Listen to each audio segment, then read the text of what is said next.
मैं राजेंद्र गांधी अपने YouTube channel में आपका स्वागत करता हूं।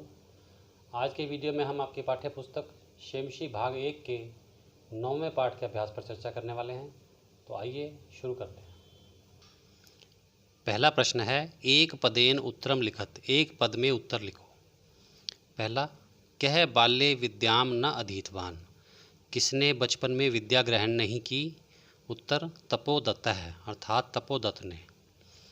तपोदत्त कया विद्याम अवाप्तुम प्रवृत्त अस्ति, तपोदत्त किसके द्वारा विद्या प्राप्त करने के लिए तैयार है। उत्तर, तपश्चर्यया, अर्थात तपस्या से। अगला, मकराले कै शिलाभि सेतुम बबंध, समुद्र पर किसने शिलाओं से पुल बांधा। उत्तर, रामः, राम ने। अगला, मार्ग भ्रांतः संध्याम कुत्र उपैति, रास्ते से भटका हुआ शाम को कहाँ आ जाता है। उत्तर, गृहम, घर को। अगला, पुरुषः सिक्ताभि किम करोति, पुरुष मिट्टी या बालू से क्या बना रहा है, क्या कर रहा है। उत्तर, सेतु निर्माणम, पुल का निर्माण। अगला है, अधोलिखिता नाम प्रश्ना नाम उत्तराणी संस्कृत भाषया लिखत, नीचे लिखे प्रश्नों के उत्तर संस्कृत भाषा में लिखो। पहला प्रश्न है, अनधीतः तपोदत्तः कई गर्हितो अभवत्, बिना पढ़ा लिखा तपोदत्त किनके द्वारा अपमानित हुआ। उत्तर, अनधीतः तपोदत्तः सर्वै कुटुम्बी मित्रैः ज्ञातिजनैः च गर्हितो अभवत्, बिना पढ़ा लिखा तपोदत्त सभी परिवारजनों, मित्रों, भाई बंधुओं के द्वारा अपमानित हुआ। अगला, तपोदत्तः केन प्रकारेण विद्याम अवाप्तुम प्रवृत्तो अभवत्, तपोदत्त किस प्रकार विद्या प्राप्त करने के लिए तत्पर हुआ। उत्तर, तपोदत्तः तपश्चर्यया विद्याम अवाप्तुम प्रवृत्तो अभवत्, तपोदत्त तपस्या के द्वारा विद्या प्राप्त करने के लिए तत्पर हुआ। अगला है, तपोदत्तः पुरुषस्य काम चेष्टां दृष्ट्वा अहसत्, तपोदत्त पुरुष की किस कोशिश को देखकर हंसा। उत्तर, तपोदत्तः पुरुषस्य सिक्ताभि सेतु निर्माणस्य कुर्वाणं दृष्ट्वा अहसत्, तपोदत्त पुरुष के मिट्टी या बालू के द्वारा पुल निर्माण के प्रयास को देखकर हंसा। अगला, तपोमात्रेण विद्यां प्राप्तुम तस्य प्रयासः कीदृशः कथितः, केवल तप से विद्या प्राप्ति के उसके प्रयास को कैसा कहा गया। उत्तर, तपोमात्रेण विद्यां प्राप्तुम तस्य प्रयासः सिक्ताभि सेतु निर्माण प्रयासः कथितः, केवल तप के द्वारा विद्या प्राप्त करने के उसके प्रयास को मिट्टी के द्वारा पुल बनाए जाने के प्रयास के समान कहा गया। अगला प्रश्न, अन्ते तपोदत्तः विद्या ग्रहणाय कुत्र गतः, अंत में तपोदत्त विद्या ग्रहण करने के लिए कहाँ गया। उत्तर, अन्ते तपोदत्तः विद्या ग्रहणाय गुरुकुलम गतः, अंत में तपोदत्त विद्या ग्रहण करने के लिए गुरुकुल गया। अगला है, भिन्न वर्गीयम पदम चिनुत, भिन्न वर्ग के पद को चुनो, अर्थात जो पद सबसे अलग है उसे चुनकर अलग लिखना है। पहला है, अधिरोढ़ुम चढ़ने के लिए, गंतुम जाने के लिए, सेतुम पुल, निर्मातुम बनाने के लिए। तो इन सब में से सेतुम सबसे अलग है क्योंकि बाकी तीनों में तुमुन प्रत्यय है, तो सेतुम को अलग लिखा जाएगा। अगला है, निश्वस्य से सांस लेकर, चिंत्य सोचो, विमृश्य विचार करके, उपेत्य पास जाकर। तो इन सब में से चिंत्य भिन्न पद है क्योंकि बाकी तीनों में लेप प्रत्यय है, इसमें लेप प्रत्यय नहीं है, तो ये सबसे भिन्न पद है। अगला है, विश्वसिमि विश्वास करता हूँ, पश्यामि देखता हूँ, करिष्यामि करूँगा, अभिलषामि चाहता हूँ। तो इन सब में करिष्यामि भिन्न पद है क्योंकि बाकी तीनों पद लट लकार के रूप हैं और ये लिट लकार का रूप है, इसलिए भिन्न पद हुआ करिष्यामि। अगला, तपोभी तप के द्वारा, दुर्बुद्धि दुष्ट बुद्धि, सिक्ता भी मिट्टी के द्वारा, कुटुंबी भी परिवारजनों के द्वारा। तो इसमें दुर्बुद्धि सबसे भिन्न पद है क्योंकि बाकी पदों में तीसरी भक्ति का प्रयोग किया गया है, इसमें तीसरी भक्ति का प्रयोग नहीं है, तो इसलिए दुर्बुद्धि भिन्न पद है। अगला है रेखांकितानि सर्वनाम पदानि कस्मै प्रयुक्तानि। रेखांकित सर्वनाम पद किन के लिए प्रयोग किए गए हैं?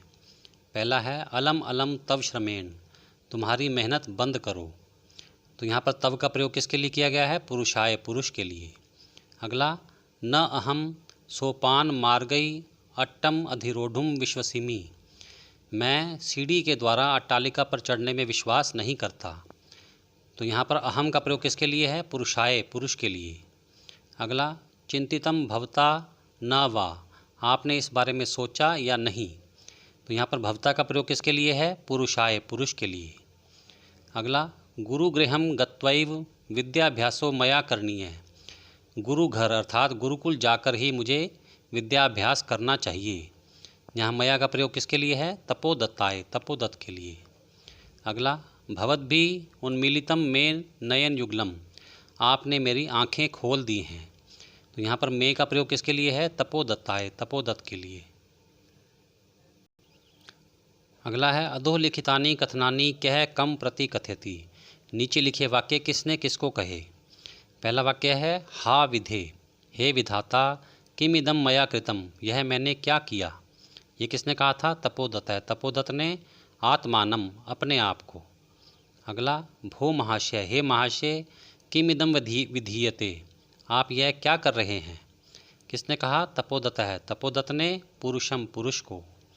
अगला भोस तपस्विन कथम माम उपृणस्सी, हे तपस्वी आप मुझे क्यों रोक रहे हैं। ये किसने कहा था? पुरुष है, पुरुष ने तपोदत्तम, तपोदत्त को। अगला है सिक्तः जल प्रवाहे स्थास्यन्ति किम, क्या मिट्टी जल के प्रवाह में ठहरेगी। ये किसने कहा था? तपोदत्त है, तपोदत्त ने पुरुषम, पुरुष को। अगला न अहम जाने को अस्ति भवान, मैं नहीं जानता आप कौन हैं। ये किसने कहा था? तपोदत्त है, तपोदत्त ने पुरुषम, पुरुष को। अगला स्थूल पदानि अधिकृत्य प्रश्न निर्माणम कुरुत, मोटे अक्षरों में लिखे गए पदों को लेकर प्रश्न निर्माण करो। पहला है तपोदत्त है तपश्चर्यया विद्याम अवाप्तुम प्रवृत्तो अभवत, तपोदत्त तपस्या के द्वारा विद्या प्राप्त करने के लिए तत्पर हुआ। तो इसका प्रश्न बनेगा तपोदत्त है कया विद्याम अवाप्तुम प्रवृत्तो अभवत, तपोदत्त किसके द्वारा विद्या प्राप्त करने के लिए तत्पर हुआ। तपश्चर्या के स्थान पर आ जाएगा कया और अंत में प्रश्नवाचक चिन्ह का प्रयोग अवश्य करना है। अगला तपोदत्त है कुटुंबी भी मित्रई गर्हित अभवत, तपोदत्त परिवारजनों और मित्रों के द्वारा अपमानित हुआ। तो इसका प्रश्न बनेगा कह कुटुंबी भी मित्रई गर्हित अभवत, कौन परिवारजनों और मित्रों के द्वारा अपमानित हुआ। अगला पुरुष है नद्याम सिक्ता भी सेतुम निर्मातुम प्रयतते, पुरुष नदी में मिट्टी के द्वारा पुल बनाने के लिए प्रयास करता है। तो प्रश्न बनेगा पुरुष है कुत्र सिक्ता भी सेतुम निर्मातुम प्रयतते, पुरुष कहाँ मिट्टी के द्वारा पुल बनाने का प्रयास करता है। अगला है तपोदत्त है अक्षर ज्ञानम विनैव वैदुष्यम अवाप्तुम अभिलषति, तपोदत्त अक्षर ज्ञान के बिना ही विद्वत्ता को प्राप्त करना चाहता है। तो इसका प्रश्न बनेगा तपोदत्त है कम विनैव वैदुष्यम अवाप्तुम अभिलषति, तपोदत्त किसके बिना ही विद्वत्ता को प्राप्त करना चाहता है। अगला तपोदत्त है विद्या अध्ययनाय गुरुकुलम अगच्छत, तपोदत्त विद्या अध्ययन के लिए गुरुकुल गया। तो इसका प्रश्न बनेगा तपोदत्त है किमर्थम गुरुकुलम अगच्छत, तपोदत्त किस लिए गुरुकुल गया।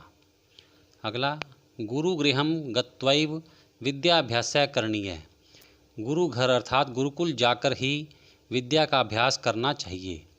तो प्रश्न बनेगा कुत्र गत्वैव विद्याभ्यासः करणीय, कहाँ जाकर ही विद्याभ्यास करना चाहिए।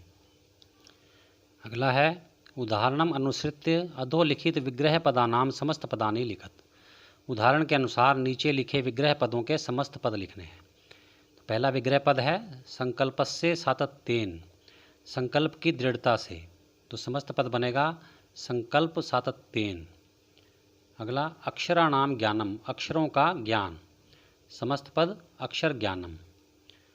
सिकतायः सेतु, मिट्टी या बालू का पुल, समस्त पद बनेगा सिकता सेतु। पितु चरणई, पिता के द्वारा, समस्त पद पितृचरणई।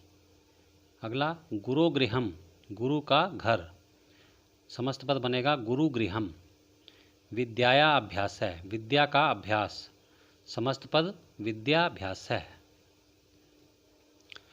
अगला है उदाहरणम अनुसृत्य अधोलिखिता नाम समस्त पदा नाम विग्रहम कुरुत। उदाहरण के अनुसार नीचे लिखे समस्त पदों के विग्रह करो। पहला समस्त पद है नयन युगलम, आँखों का जोड़ा, तो विग्रह बनेगा नयनेव युगलम। अगला जल प्रवाहे, जल के प्रवाह में, तो विग्रह बनेगा जलस्य प्रवाहे। तपश्चर्यया, तपस्या के द्वारा, विग्रह बनेगा तपस्या चर्यया। जल उच्छलन ध्वनि, जल के उछलने की आवाज़, तो विग्रह बनेगा जलस्य उच्छलन ध्वनि। सेतु निर्माण प्रयास है, पुल बनाने का प्रयास, तो विग्रह बनेगा सेतु निर्माणस्य प्रयास है। अगला है उदाहरणम अनुसृत्य कोष्ठकाद पदम आदाय नूतनम वाक्य द्वयम रचयत। उदाहरण के अनुसार कोष्ठक से पद लेकर दो नए वाक्य बनाओ। सबसे पहला उदाहरण है अलम चिंतया, चिंता मत करो। अलम योगे तृतीया, अलम के साथ तृतीय विभक्ति का प्रयोग किया जाता है। तो इसी प्रकार हम दो नए वाक्य बनाएंगे इन दो पदों को लेकर। सबसे पहले है अलम भयेन, डरो मत। अगला अलम कोलाहलेन, शोर मत करो। भयेन और कोलाहलेन में तृतीय विभक्ति का प्रयोग किया गया है। अगला माम अनु स गच्छति, वह मेरे पीछे जाता है। अनु योगे द्वितीया, अनु के योग में द्वितीय विभक्ति का प्रयोग होता है। तो इसी प्रकार हम दो नए वाक्य बनाएंगे। पहला वाक्य है गृहम अनु विद्यालय अस्ति, घर के पीछे विद्यालय है। और दूसरा वाक्य क्या है पर्वतम अनु नदी बहती, पर्वत के पीछे नदी बहती है। गृहम और पर्वतम में हमने द्वितीय विभक्ति का प्रयोग किया है। अगला है अक्षर ज्ञानम विनैव वैदुष्यम प्राप्तुम अभिलषसि, अक्षर ज्ञान के बिना ही विद्वत्ता को प्राप्त करना चाहते हो। विना योगे द्वितीया, विना के साथ द्वितीय विभक्ति का प्रयोग किया जाता है। तो हम पहला वाक्य बनाएंगे परिश्रमम विनैव लक्ष्य प्राप्ति न भविष्यति, परिश्रम के बिना ही लक्ष्य प्राप्ति नहीं होगी। अगला अभ्यासम विनैव सफलता न प्राप्यते, अभ्यास के बिना ही सफलता प्राप्त नहीं हो सकती। तो परिश्रमम और अभ्यासम में हमने द्वितीय विभक्ति का प्रयोग किया है। अगला है संध्याम यावत गृहम उपैति, शाम तक घर आ जाता है। यावत योगे द्वितीया, यावत के साथ द्वितीय विभक्ति का प्रयोग किया जाता है। तो हम इसी प्रकार दो नए वाक्य बनाएंगे। मासम यावत अत्रैव तिष्ठम, तिष्ठ, महीने तक यहीं पर ठहरो। अगला वर्षम यावत अभ्यासम कुरु, वर्ष तक, एक वर्ष तक अभ्यास करो। मासम और वर्षम में हमने द्वितीय विभक्ति का प्रयोग किया है। प्यारे बच्चों, इसी के साथ आज का वीडियो समाप्त होता है। धन्यवाद। आप सबका कल्याण हो।